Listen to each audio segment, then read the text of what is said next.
Sage. The society that loses its grip on the past is in danger, for it produces men who know nothing but the present and who are not aware that life had been and could be different from what it is. Aristotle, Greek philosopher, 384 BC to 322 BC. Chapter 1. Smoke rushed into the underground hideout in a blinding rage. He was hit close to his scapular bone, but that was the least of his worries now. He wore a black leather trench coat on top of a white turtleneck fitted shirt, which was now stained with thick crimson red as a result of profuse bleeding he had tried to suppress. A gold skull pendant chain dangled playfully in the middle of his broad chest. His semi-automatic Ruger SR-4C gun remained tightly glued to his gloved palm. The other gang members followed behind, everyone keeping mute, mournful, some nursing their gunshot wounds, others cursing under their breath. It was a sorely bad night. While several cops were gunned down during the shootout, they captured just one. This most definitely would be the scapegoat. He did not need to be told what his fate would be, especially with a man as deadly as Smoke. Smoke was not just a drug lord, he was brutal when he dealt with enemies, and when he dealt with traitors, he was a complete beast. In the outside world, Smoke did not exist. Who people saw and related with was the multi-billionaire businessman Arnold Lugard. He had chains of businesses and did a lot of benevolent activities which won people's hearts all across South Africa. His gigantic business empire was, however, built and funded from a massive thriving narcotics business. While the police watched him from the background, he presented a legitimate front and cleaned his tracks perfectly, which made it hard to find any incriminating evidence to nail him. Because of his growing reputation in the business world, he had stopped dealing directly in drug trafficking, but this particular night, he suspended all rules because it was his biggest deal ever, the mother of all deals. He only made sure he cleaned his tracks completely, but one can never be too careful. The drug lord suddenly spun around to face the wounded cop being dragged on by two of his gang members. Everyone froze with fear. In his eyes, he carried a world war, but hidden behind those stern eyes was a pain none of his gang members could gauge. This was going to be his biggest narcotics deal yet, a deal he had been pursuing for years with the Korean drug underworld and the Korean drug lord, Sung-ho. He had anticipated so much and ensured that there were no leakages. It was the biggest narcotics deal he had ever brokered, yet everything was foiled in the twinkle of an eye. "Knife, you and the others evacuate everything here. We have been compromised. Anytime from now, the cops will show up," he ordered. "Right away, boss." The man with the codename Knife responded with a gangster swag. Showing no particular emotion, Smoke unexpectedly lifted his gun and darted it at the wounded cop, who remained on the bare floor, whimpering in pain.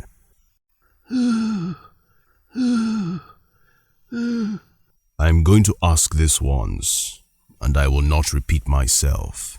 His eyes bored into the eyes of the cop, who dropped his gaze quickly. Now the expression on his face had suddenly changed. It had become fiery. "How did you get wind about our transaction with Sung-ho, the Korean drug lord?" Smoke queried. The cop stammered, but nothing coherent came out.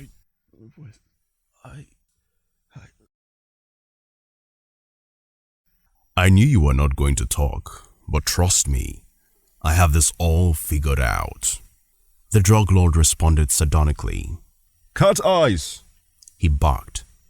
Cat Eyes was a nickname he gave to Agatha, one of his most trusted gang members. Even though Agatha had joined the Web, the biggest drug cartel in South Africa, headed by Smoke a little over a year ago, she had shown skill and street dexterity, won the heart of the notorious drug lord, and became his right-handed person, pitching her against all others who coveted this position. She had become submerged in all their drug operations. Smoke's face was no longer hard. It softened. The way he could switch expressions amazed even his closest subordinates. He offered Agatha his gun. This was a game, a trap perfectly orchestrated to lure prey. He was closing in. "What is this for, boss?" she asked quietly, confused. "During the shootout, my eyes caught sight of you, and something did not add up. You were not shooting directly at the cops, and I wondered why. But never mind about that. You had your reasons, didn't you? Now, to the business of the day. Take my gun and end this trespasser." Agatha collected the gun, pointed it at the cop, but stood transfixed. The wounded man looked on at her and pleaded for life. "Please." All the gang members were confused at the drama that gradually played out. "Cat eyes, do not waste my time. Pull the damn trigger," Smoke snapped. And that was the last voice everyone heard. From nowhere in particular, tear gas canisters were fired into the hideout. The gas traveled around the entire atmosphere. Everyone became engulfed in the choking gas in no time.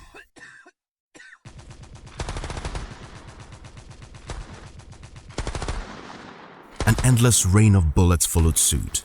No one knew who fired the first shot, but when the shooting died down and the tear gas cleared out, dead bodies littered the ground. Thick red blood and pieces of flesh scattered in various directions. Everywhere smelled of burnt flesh, smoke and blood. Lugard was nowhere to be found. Agatha laid in a pool of blood, gasping for breath and fighting hard to stay alive. She was hit. "Agatha, stay with me." Silas, her partner over the years at the police headquarters, pleaded. Fighting back tears, he held the dying woman close to his chest, his vest messed up with her blood. Other cops with submachines in their hands and bulletproof vests combed the entire vicinity with acute vigilance to see if any of the gang members remained, and most especially whether Smoke could be apprehended. You can't leave now, Agatha. The ambulance is almost here.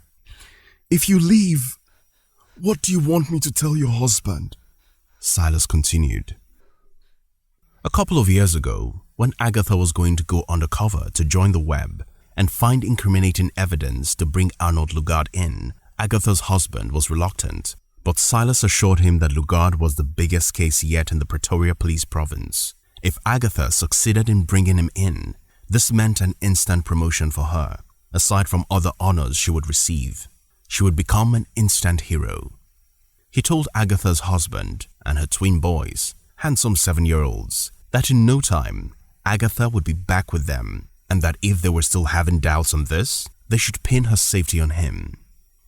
The morning of the sting operation that went awry, Agatha had informed Silas and the other officers about the narcotics deal and hinted that Lugard would be spearheading the negotiations himself, so it would be the 1 in a million opportunity to nip him in the bud. A huge volume of narcotics was changing hands. She told them to await a signal from her when they get to the location in the evening, but they moved in too quickly and messed up the whole plan. The sting operation triggered a bloody shootout, resulting in the slaughtering of Smoke's men and a few unlucky police officers, after which Lugard disappeared with the remaining men, including Agatha, to his hideout. Smoke had planned to go completely underground for a very long time after this operation. This was before things went completely out of hand. The police trailed him down to the hideout, and the web was no longer safe for Agatha, but it was already too late. Her cover was blown. Silas looked more closely at his friend and discovered that she no longer had that spark between her eyes he had always seen. She was dead. Shortly after, the ambulance arrived, but of what use was it? This was a month ago. The weeks that followed were excruciating ones for Silas. Silas Jabulani was the most decorated officer at the police headquarters Pretoria and had a very promising career ahead of him. This was before his wife Sharon filed for divorce, accusing him of neglect and prioritizing his job above family. In a fierce rebuttal to the alleged neglect, she restricted his access to their son, King, whom they had after 7 years of delay. King, 5, meant the whole world to Silas. The thought of having to be denied access to see his boy, whom he loved so dearly, made him resolve to heavy drinking, and he soon slipped into a medical condition called alcohol use disorder. He had to undergo rehab for a while and was showing remarkable signs of improvement before his best friend at the headquarters office, Agatha, met her end in the middle of service to her country. Maybe he could have told her to pull out before the unfortunate incident. Maybe if he and the other police officers had arrived early enough at the hideout, she would still be alive. There were too many maybes for him to deal with. He could not bring himself to live with the guilt or to even face Agatha's husband or her twin boys, who could not wait to have their mother with them again. So, after Agatha's burial, he decided to go on vacation to Egypt to visit his uncle and foster father, Lazarus Jabulani, professor of Egyptology at the American University, Cairo. Perhaps when he returned from Egypt, he would have been able to clear his head to decide if he wanted to quit the police or continue. He could not think of going on after Agatha's demise. The pain, the regret, the guilt.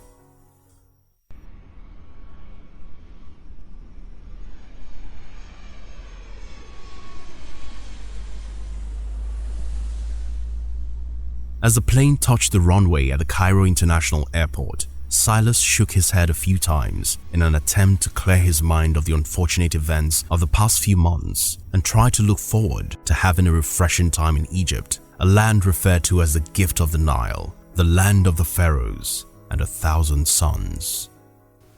Hello there, my name is Divine Prince Abbey, also known as Soibi Abbey, and I'm the narrator for the audiobook Trails of the Last Sage by Ayo Makinde. Now, how did I get involved in this production or this project? About 2 months ago, the author, Ayo, meets up with me and tells me about this book he has written and how he wants to make an audiobook version. And the moment he shares the synopsis and I read it, it just struck a chord. I told myself I have to be part of this project because I found it very interesting. And it was just the synopsis alone grabbed my attention. So it wasn't difficult saying yes at all. Now, something about the author is that he's a fantastic storyteller. He's able to paint pictures with words and the power of description. You know, the way he's able to describe the characters or describe the locations and settings is just incredible. Because as you're reading the book, it just comes alive in your mind. You're able to imagine these characters, imagine the locations, and he just keeps you glued from the moment you start reading it to the moment you drop the book. He just has your attention, and that is an amazing quality, you know. So it wasn't. I found it a very, very fascinating and interesting experience because when I was reading the book, it was like I was on a roller coaster ride. You know, it has this intrigue and mystery. It's action packed. And it has those elements. It has elements of sadness and all that.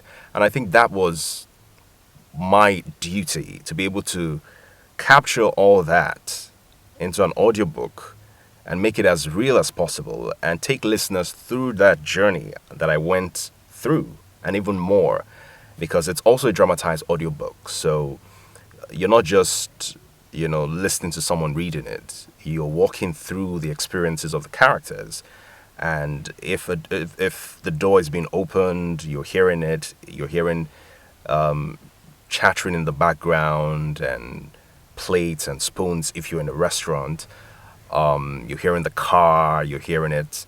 You're hearing the car move and all of that. It's amazing because it's a dramatized audiobook. So get ready to go into the world of these characters and the story. And if I might add, there's something that audiobooks give you that you may not even get from movies, because with movies, right, you're able to see the characters and see the locations and everything.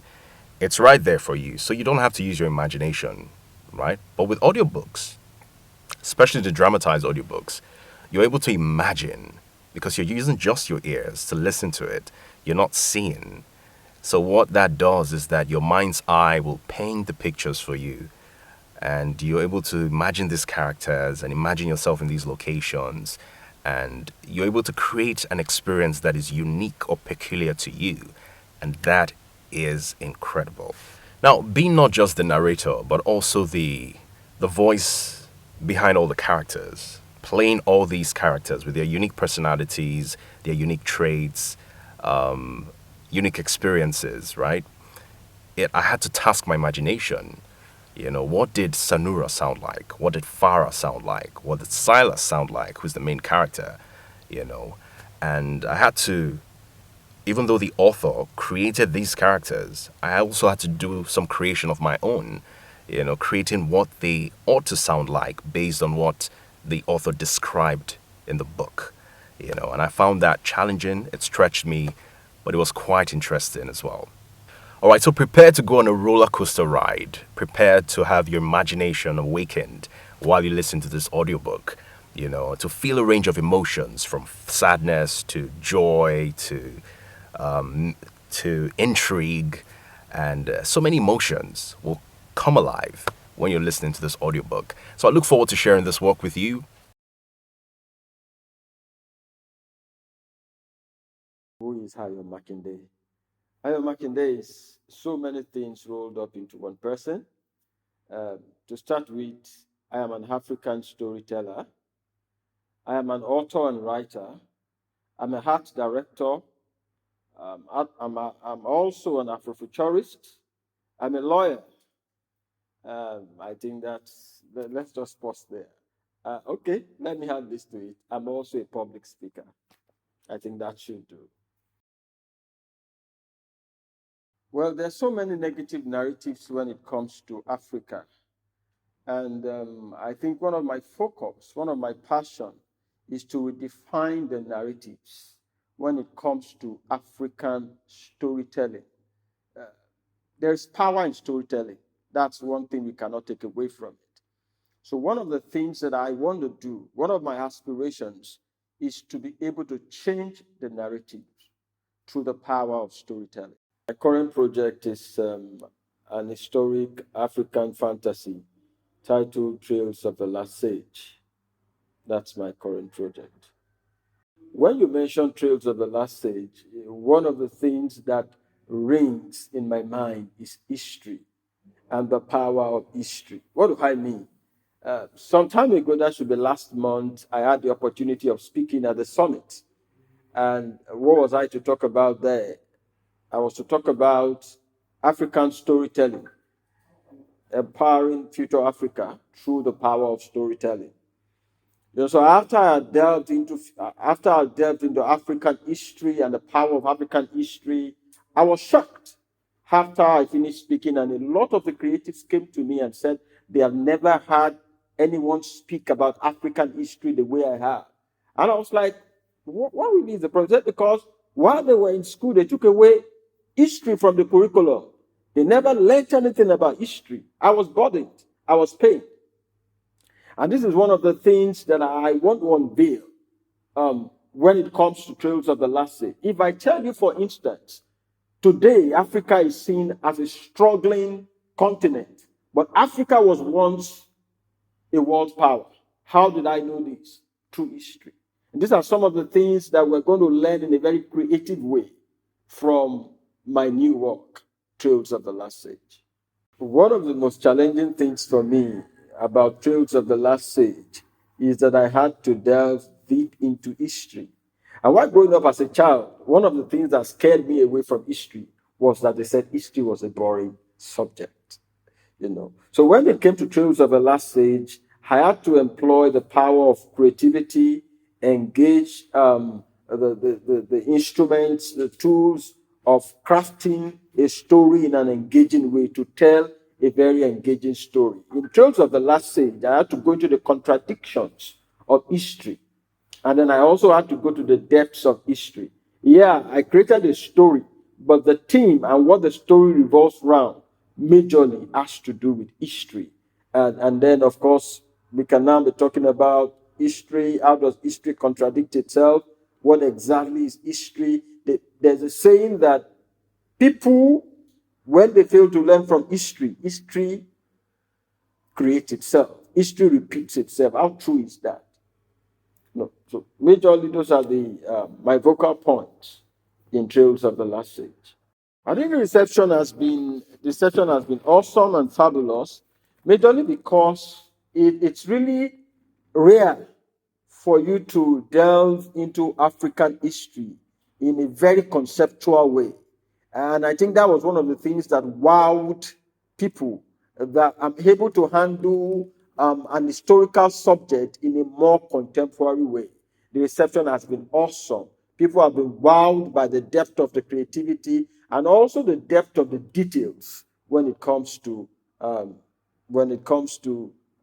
history. For instance, the cover page of the work had to do with the crown, the double crown of the pharaohs of Egypt. A lot of people don't know about that again. So I had to really go deep into history, when it comes to that story. Nobody, where do you want to get the double crown of Pharaoh again? It's a very rare, subject. So I had to dig up a lot of elements of history to put across a very strong message. I think one of the major challenges I have had is because my story is unconventional. People are more at home with maybe the common sky of the way stories are told. But the way I went about Trails of the Last Sage was not the conventional thing. And of course, I've had things like, this is not my feat. It's a great story, but then it's not my feat. So it's been about perception, really. It's been about perception. Because when you are doing something that is not common, when you are doing something that is outside the box, you will always, especially when people's mindsets are the conventional one, you will always face that challenge. And I think for Trails of the Last Sage, that has been my major challenge. But then I had to accept the fact that, look, I'm telling more like a common story than an uncommon way. History is common, but I'm putting it across in an uncommon way. And I have to accept that. And I have to tell my story the way I want it to be told, not the way somebody else wants to hear it. I think that's what's important for me. One of my expectations concerning Trails of the Last Sage is that I want to set a new pace when it comes to African storytelling. I want to chart a new course. I want to set a pace that is unconventional, basically. One of my pet childs is Lagelu, The Kingdom on Four Hills. It's not a book, it's a comic book, actually, not a novel like Trails of the Last Sage. It's very dear to my heart because it's an Afrofuturistic work. And what does that mean? A lot of people don't know about Afrofuturism until maybe when a movie like Wakanda came. That's Black Panther. Afrofuturism, in a nutshell, don't let me go too deep into it because Afrofuturism as a concept is deep. When you reimagine a future Africa, an Africa that is quite different from where we are coming from. It's so dear to my heart because I'm so passionate about future Africa. I'm so passionate about it. So that's one of the projects I have in the cooler, let me say. I've written the story and we're evolving the story as time goes on. And I'm sure when it comes out, it will be a blast. And Africa will be proud of their son. There's no better way for me to end this than in the words of Walt Disney, who are called one of the gods of creativity. He said, Disneyland will never be completed. He said, it will continue to grow as long as there is creativity in the world. What does that mean? It means that there is no limit, there is no stop to you. So far, you can travel within your imagination. The society should never limit our imagination. Challenges should never limit our imagination. The greatest challenge to creativity or to how far a man can go is himself. Once you can overcome yourself, you are simply limitless. Explore the power of limitlessness. That's what I would say. Well, people have been asking me where and how they can get Trails of the Last Stage. At the moment, Trails of the Last Stage is on Kindle, is also on seller.co. And interestingly, we also have an audio book, a very awesome one. The last time, I think it was last week, somebody sent me a message, and she was like, I took them straight to the movies with the audio book. The audiobook can be gotten on seller.co as well. And I believe it will soon be on Audible for the global audience. So if you're asking how can you follow me, especially you that you're watching me now, my website is www.comicsdi.com. My handles, Instagram, Twitter, Facebook are at comicsdi.